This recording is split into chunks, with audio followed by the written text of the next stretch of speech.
जराइम की सरपरस्ती पुलिस एहलकार की शराकतदारी का इंकशाफ।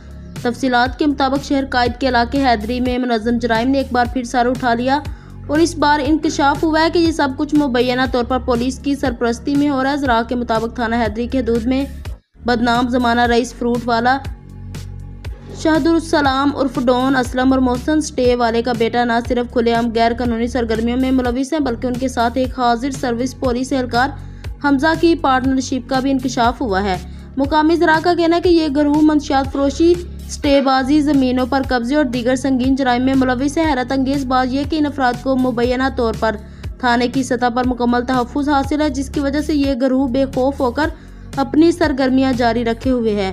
इलाका मकीनों ने आला हुकाम IG Sindh Ghulam Nabi Memon, additional IG Javed Alam ओडू कराची, DIG SSP से फौरी तौर पर एक्शन लेने का मुतालबा किया और इंक्वायरी करके उनके खिलाफ कानूनी कार्रवाई अमल में लाई जाए।